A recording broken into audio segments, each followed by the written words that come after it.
Daily ലൈഫിലേക്ക് ഏവർക്കും സ്വാഗതം. അനുഗ്രഹമായ പരിശുദ്ധ അമ്മയുടെ ജീവിതത്തിലൂടെയുള്ള ഒരു യാത്ര നാം നടത്തുമ്പോൾ ജീവിത മേഖലയിൽ വിശ്വസ്തത പുലർത്തിയ പരിശുദ്ധ അമ്മയുടെ ജീവിതം ദൈവാനുഗ്രഹത്തിൻ്റെ ജീവിത നിമിഷങ്ങളായിരുന്നു എന്ന് നമുക്ക് കാണുവാൻ സാധിക്കും. ലൂക്കോസിന് സുവിശേഷം 1-ാം അധ്യായം 26 തൊട്ട് 38 വചനങ്ങൾ ചേർത്ത് വായിക്കുമ്പോൾ, കൃപയിൽ നിറഞ്ഞവർ, കൃപയോട് ചേർന്ന് ജീവിച്ചവർ, കൃപയോട് വിശ്വസ്തത പുലർത്തിയവർ, ആ കൃപയോട് എടുക്കപ്പെട്ട പരിശുദ്ധ അമ്മ തൻ്റെ ജീവിത മേഖലയിൽ ആമീൻ പറഞ്ഞ്, ഇതാ ഞാൻ കർത്താവിൻ്റെ ദാസി, നിൻ്റെ ഹിതം എന്നിൽ പൂർത്തീകരിക്കട്ടെ എന്ന് വിട്ടുകൊടുക്കുന്ന പരിശുദ്ധ അമ്മയാണ് നമുക്ക് കാണാൻ സാധിക്കുന്നത്. അതുകൊണ്ടാണ് മത്തായിയുടെ സുവിശേഷത്തിലൂടെ കടന്നു പോകുമ്പോൾ 12-ാം അധ്യായം 46 തൊട്ട് 50 തിരുവചനം കർത്താവ് പറയുന്നുണ്ട്, പിതാവിൻ്റെ ഇഷ്ടം നിറവേറ്റുന്നവനാരോ അവനാണ്, അവളാണ് എൻ്റെ അമ്മയും സഹോദരനും സഹോദരിയും. സ്വർഗത്തിൻ്റെ പിതാവിൻ്റെ ഇഷ്ടം പൂർത്തീകരിക്കുവാൻ ഈ അമ്മ തൻ്റെ ജീവിതത്തെ വിട്ടുകൊടുത്ത ഒരു വലിയ സമർപ്പണമാണ് തൻ്റെ ജീവിതത്തിൽ ഏറ്റെടുത്തത്. അതുകൊണ്ടാണ് യോഹന്നാൻ്റെ സുവിശേഷം 2-ാം അധ്യായം 1 തൊട്ട് 11 തിരുവചനത്തിലൂടെ കടന്നു പോകുമ്പോൾ, കാനായിലെ കല്യാണ വിരുന്നിൽ അവിടുത്തെ കുറവിനെ നിറവിൻ്റെ മേഖലയാക്കി ഒരുക്കുവാൻ പരിശുദ്ധ അമ്മ ആവശ്യപ്പെടുന്നത് എന്താണ്? അവൻ പറയുന്നത് ചെയ്യുവാൻ വേണ്ടിയാണ്. കർത്താവ് എന്താണ് നമ്മളോട് പറയുന്നത്? വചനത്തിലൂടെയാണ്. വചനത്തിൻ്റെ അമ്മയായവൾ, വചനം മാംസം ധരിച്ചവൾ, ആ വചനത്തെ ജീവിതത്തിൽ ധ്യാനിച്ചവൾ പറയുകയാണ്, ജീവിതത്തിൽ വചനം കേൾക്കാൻ, വചനം ധ്യാനിക്കുവാൻ, വചനം പഠിക്കുവാൻ, വചനം ജീവിക്കുവാൻ നീ തയ്യാറായാൽ നിൻ്റെ ജീവിതം ഒരു ദൈവാനുഗ്രഹത്തിൻ്റെ ഒരു ജീവിതമായിട്ട് മാറും. ദൈവീയ കൃപ നിൻ്റെ ജീവിതത്തെ അനുഭവിക്കുവാൻ നിനക്ക് സാധിക്കും. അതുകൊണ്ടാണ് പുറപ്പാട് പുസ്തകത്തിൽ നമുക്ക് കാണാൻ സാധിക്കും, 33-ാം അധ്യായം 22-ാം തിരുവചനത്തിൽ മോശ കർത്താവിനോട് പറയുന്ന, ദൈവമേ, അവിടുത്തെ മഹത്വം എൻ്റെ ജീവിതത്തിൽ കാണാനും അനുഭവിക്കുവാനും എനിക്ക് കൃപ നൽകണമേ എന്ന് പറയുമ്പോൾ, കർത്താവിൻ്റെ മഹത്വത്തിൻ്റെ തലങ്ങളിലേക്ക് മോശയുടെ ജീവിതം ചേർത്ത് വെച്ച് ബലപ്പെടുത്തുന്ന പിതാവായ ദൈവത്തിൻ്റെ ആ വലിയ സ്നേഹത്തെ നമുക്ക് കാണുവാൻ സാധിക്കും.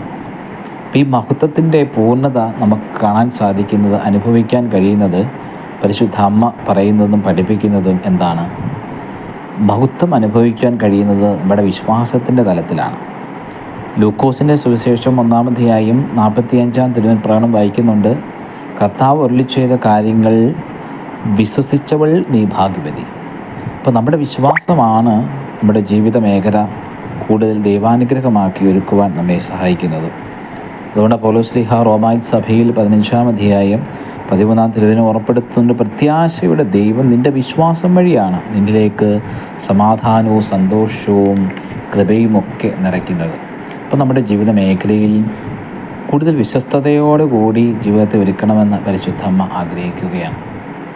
ആ വിശ്വസ്തതയിൽ ജീവിതത്തെ ഒരുക്കുമ്പോൾ വിശുദ്ധിയോടുകൂടി ദൈവത്തിലേക്ക് ചേർന്ന് നിൽക്കുവാൻ നമുക്ക് സാധിക്കും.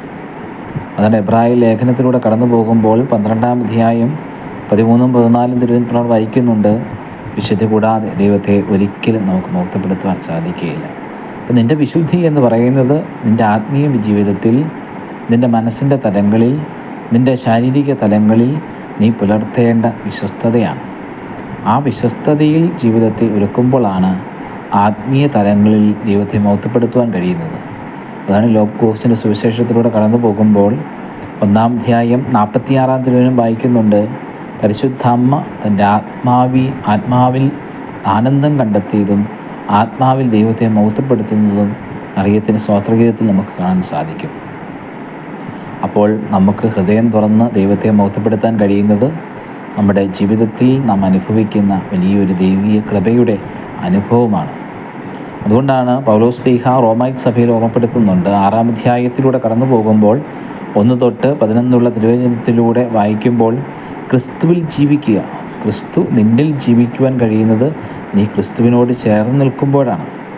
അതാണ് യോഹന്നാൻ സുവിശേഷം 19-ാം അധ്യായം 25 തൊട്ട് 27 തിരുവചനം ചേർത്ത് വായിക്കുമ്പോൾ, കാൽവരിയുടെ കുരിശിൻ്റെ ചുവട്ടിൽ ചേർന്നിരുന്ന യോഹന്നാനെ കർത്താവ് പറയുകയാണ്, ഇതാ നിൻ്റെ അമ്മ, അമ്മയെ ചേർത്ത് പിടിച്ചാൽ അമ്മ നമ്മെ കർത്താവിൻ്റെ വലിയ സ്നേഹമാകുന്ന തിരുരക്തത്തിൻ്റെ വിശുദ്ധ കുർബാനയുടെ അനുഭവത്തിലേക്ക് ചേർത്ത് പിടിക്കുകയാണ്. ആ അനുഭവം നമ്മുടെ ജീവിതത്തിൽ കുർബാനയായി മാറാൻ, ആ അനുഭവം നമ്മുടെ ജീവിതത്തിൽ കാരുണ്യമായി മാറാൻ നമ്മെ കൂടുതൽ അനുഗ്രഹിക്കുന്നു എന്നുള്ളതാണ്.